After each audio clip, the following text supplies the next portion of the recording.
Pinto को गुस्सा क्यों आता है? की बात आप कर रहे हैं, शर्मिंदगी की बात आप उल्टे कटाक्ष। मैंने बहुत सालों पहले एक फिल्म देखी थी, एल्बर्ट पिंटो को गुस्सा क्यों आता है। आज दिल हो रहा है पूछने का कि माननीय जया बच्चन को गुस्सा क्यों आता है। देखिए, सबसे पहले तो मैं कह दूं कि वो 5 बार सांसद रह चुकी हैं, बहुत वरिष्ठ सांसद हैं, और इसके साथ साथ अपने को सीनियर सिटीजन बता रही हैं और वाकई में सीनियर सिटीजन हैं।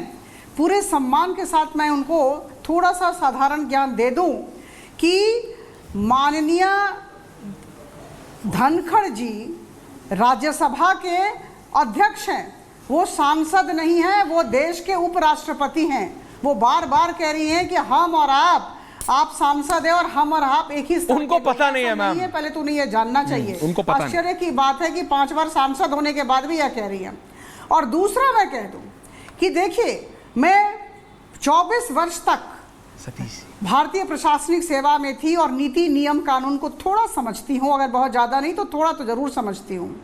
राज्यसभा सचिवालय में सांसद ने जो नाम अपना दर्ज कराया, उसी नाम को लेकर उसे पुकारा जाता है। मैं लोकसभा में अपराजिता सारंगी हूँ और मुझे अपराजिता सारंगी के नाम से बार बार पुकारा जाता है, हिदायतें भी दी जाती हैं, और आधिकारिक तौर पर जिस तरह का नाम दर्ज होता है उसे हमें स्वीकारना पड़ता है। तो इन्हें मैं बता दूं, मैडम जया बच्चन को, कि इन्होंने जया अमिताभ बच्चन के तौर पर अपना नाम दर्ज कराया और इसलिए उनको इस नाम से पुकारा जाता है और बार बार पुकारा जाएगा। लेकिन अगर उन्हें इस नाम से कोई गुस्सा है या क्रोध है या असंतोष है तो वो एक छोटा सा फॉर्म है, उसे भर दें और वो जो प्रक्रिया है उसका अनुपालन करें और उस प्रक्रिया के तहत उनका नाम जया बच्चन हो जाएगा, अमिताभ जी उससे निकल जाएंगे। ये तो हुई पहली बात। दूसरी बात मैं कह दूं कि मैं लोकसभा की सांसद हूं, किसी भी परिस्थिति में मैं संसद की मर्यादाओं का उल्लंघन नहीं कर सकती हूं। इसकी अनुमति मुझे संविधान और संसद ने नहीं दिया है। बहुत बार ऐसा होता है जब हमारे आदरणीय लोकसभा अध्यक्ष जो स्पीकर साहब हैं, जो सांसद हैं चुनकर आए हैं वहाँ, वो बार बार हमें हिदायतें देते हैं, निर्देश देते हैं, और यह मेरा दायित्व, मेरा कर्तव्य है कि मैं सम्मान के साथ उनकी बातों को सुनूं और तामील करूं। तो आज जो जया बच्चन जी ने किया, मुझे लगता है 2 बातें, 2 पक्ष हमें देखिए।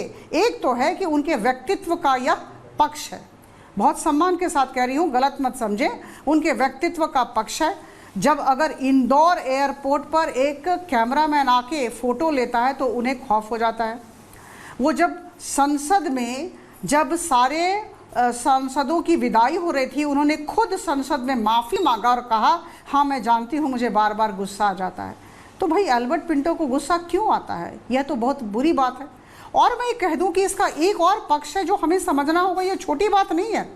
जैसा कि कहा गया, अभी पूर्व वक्ता ने कहा कि ये छोटी बात नहीं, मैं मानती हूँ कि छोटी बात नहीं है, यह लोकतंत्र का मजाक है। देखिए, जो भी संवैधानिक पद पर हैं, संवैधानिक संस्था हो या संवैधानिक पद पर कोई व्यक्ति आसीन हो, उनका मजाक उड़ाना इन सब की फितरत है। आप जानते हैं राहुल गांधी जी ने प्रधानमंत्री जी के बारे में उनके प्रति कितने अपमानजनित, अपमान करने वाले शब्द का प्रयोग किया था, आप सबको ज्ञात है। तो मुझे कहीं ना कहीं लगता है कि ये जो पूरी बात है, यह एक पूरे लोकतांत्रिक प्रक्रिया पर एक कुठाराघात है, एक तरह का कुठाराघात है, प्रश्न चिन्ह सृष्टि करना है जी। और याद कर दूं मैं आपको कि एक बार जया बच्चन जी ने कहा था कि सांसदों को मैं बुरे दिन का श्राप देती हूं जिन्होंने इस तरह का व्यवहार मेरे साथ किया। कभी कभी वो कटाक्ष भी कर देती हैं, तो मुझे लगता है कि कटाक्ष करने का हक सिर्फ उन्हें तो नहीं है। ओके, नहीं पर मैं ये कह रहा हूं, टोन की बात उन्होंने की तो निश्चित तौर पर पॉइंट टेकन कि अध्यक्ष का अपमान है, वो सांसद नहीं। मैं आपकी बात समझा, लेकिन मैं एक सतीश जी आ रहा हूं, विजय जी आ रहा हूं, ma'am point taken, Priyanka ji आ रहा हूं, लेकिन राज्यसभा के अध्यक्ष हैं मैम। नहीं, राज्यसभा के अध्यक्ष हैं, देश के उपराष्ट्रपति हैं, लेकिन मैं भाटी जी से पूछना भी चाह रहा था, क्या उन्होंने माइक वाइक हटा दिया क्या? नहीं, रखिए ना, कीप हिम, कोई बात नहीं, keep him on air, keep him on air, वो जो भी कर रहे हैं कोई बात नहीं, keep him on air, keep Bhati ji on air, Garima ji get him on air now, Bhati ji को ऑन एयर रखिए, भाटी जी को ऑन एयर लाइए पहले। भाटी जी हैं भाई, हमारे साथ हैं, ऐसे नहीं, साथी हैं पुराने। भाटी जी ये बताइए, तब आपको दिक्कत नहीं हुई थी जब आजम खान जी ने रमा देवी का अपमान किया था, आसन पर बैठी थी रमा देवी, तब आपको नहीं ध्यान आया था?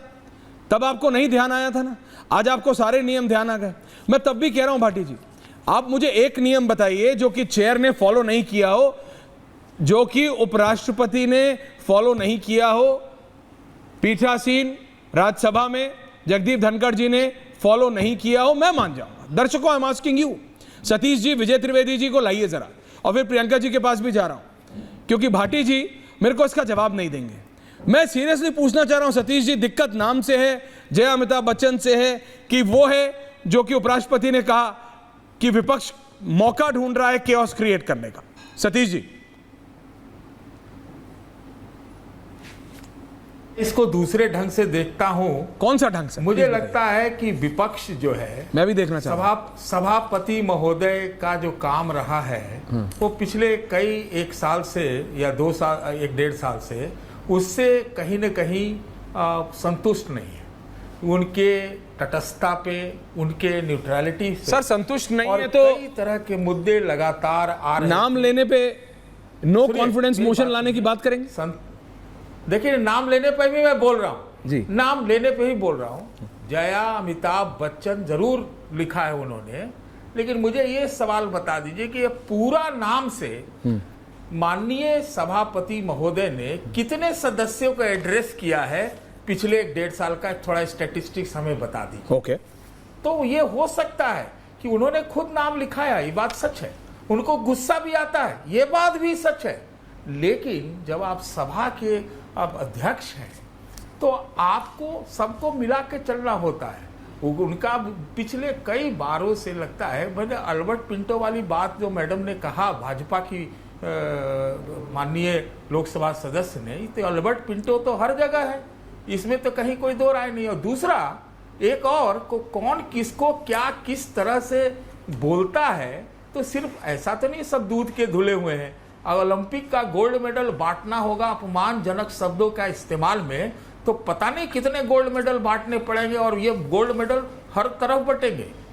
तो इसलिए मुझे लगता है, आप जानते हैं धनखड़ साहब के बारे में, धनखड़ साहब का तो संबंध सबसे अच्छा होना चाहिए। चंद्रशेखर जी के सरकार में मंत्री थे और आधा दर्जन पार्टियों में हो आए हैं, तो अब वो पार्टियों में नहीं है, उनके लिए सब पार्टी बराबर है। ये बात सुनने में, देखिए सतीश जी, कम से कम आप ऐसा मत बोलिए। ये बात चाहे वो लोकसभा के स्पीकर हो या फिर राज्यसभा के, अब आप मुझसे आज पूर्व उपराष्ट्रपति वेंकैया नायडू जी के बारे में बोलेंगे, आप बोलेंगे कोई पार्टी नहीं है क्या? आप बात समझिए, ये सब बोलने में अच्छा लगता है सर, होता नहीं है। सिविक्स की किताब में होता है, और I am being very clear, ना अभी है और ना पहले था, कांग्रेस की सरकारों में भी नहीं होता था। विजय त्रिवेदी जी, सिविक्स की किताब में अच्छा होता है कि लोकसभा के स्पीकर एक दिन पहले बीजेपी के टिकट पे जीत के आए अभी, या पहले कांग्रेस के टिकट पे जीत के आते थे, और एक दिन में सोनिया गांधी जी ने पहले बना दिया या प्रधानमंत्री जी ने बना दिया, तो वो निष्पक्ष हो जाएंगे। ऐसा होता नहीं है।